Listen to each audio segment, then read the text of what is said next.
दोस्तों सब्सक्राइब करिए मिस्टीरियस अर्थ को और प्रेस करिए इस बेल के घंटे को ताकि आप देख सके वीडियो सबसे पहले।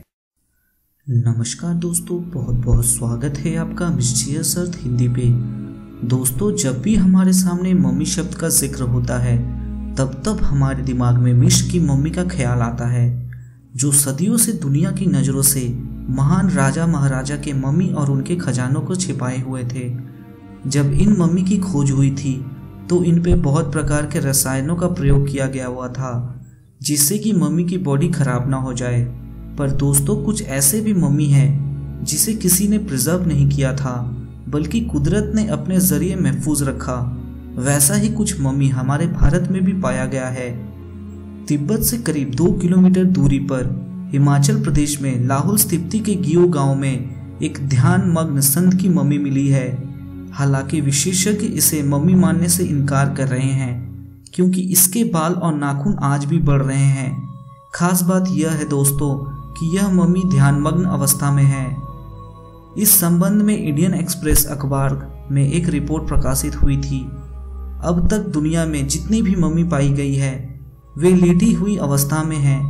यही वजह है कि इस मम्मी के योग युक्त होने की बात कही जा रही है। आइए जानते हैं ध्यानमग्न संत के राज। ध्यानपूर्वक देखने पर पता चलता है कि यह एक ध्यानस्थ संत की मम्मी है। गांव वालों के अनुसार यह मम्मी पहले गांव में रखी हुई थी और एक स्तूप में स्थापित थी। तिब्बत के नजदीक होने के कारण यह बहुत भिक्षु की मम्मी लगती है। 1974 में आए शक्तिशाली भूकंप के बाद ये कहीं मलबों में दब गई थी। वर्ष 1995 में आईटीबीपी के जवानों को सड़क निर्माण के दौरान यह मम्मी मिली। स्थानीय लोगों के मुताबिक उस समय इस मम्मी के सिर पर कुदाल लगने की वजह से खून भी निकला, जिसके निशान आज भी साफ देखे जा सकते हैं। वर्ष 2009 तक यह मम्मी आईटीबीपी के कैंपस में ही रखी रही। बाद में ग्रामीणों ने इसे धरोहर मानते हुए अपने गांव में ही स्थापित कर दिया। मम्मी को रखने के लिए शीशों का एक कैबिन बनाया गया जिसमें उसे रख दिया गया है। इस ध्यानस्थ मम्मी की देखभाल गांव में रहने वाले परिवार बारी बारी से करते हैं। जब उसे मलबों से बाहर निकाला गया था तब विशेषज्ञों ने इसकी जांच की थी।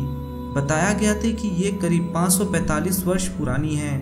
लेकिन अचरज इस बात की है कि इतने साल तक बिना किसी लेप के और जमीन में दबी रहने के बावजूद ये कैसे इस अवस्था में यथायथ है। गौरतलब है कि गियो गांव साल के 7 से 8 महीनों तक भारी बर्फबारी के कारण दुनिया से लगभग कटा रहता है। गियो गांव के बुजुर्गों का कहना है कि 15वीं शताब्दी में गांव में एक संत ध्यानमग्न रहते थे। उसी दौरान गांव में भिक्षुओं का बहुत प्रकोप हो गया। इस प्रकोप से गांव को बचाने के लिए इस संत ने ध्यान लगाने की सलाह दी। संत की समाधि लगते ही गांव में बिना बारिश के इंद्रधनुष निकला और गांव बिच्छुओं से मुक्त हो गया। एक अन्य मान्यता है कि इनके मुताबिक ये जीवित मम्मी बौद्ध भिक्षु सांगला तेंजिंग की है, जो तिब्बत से भारत आए और यही उसी गांव में आकर ध्यान में बैठ गए और फिर उठे ही नहीं। ऐसा पहली बार नहीं है कि ऐसी जीवित मम्मी पहली बार देखी गई हो। भारत के ऐसे बहुत ऐसे पुरातन क्षेत्र हैं जहाँ पे अब भी जीवितनुमा मम्मी देखा जा सकता है और इसके बहुत से प्रमाण भी मिले हैं।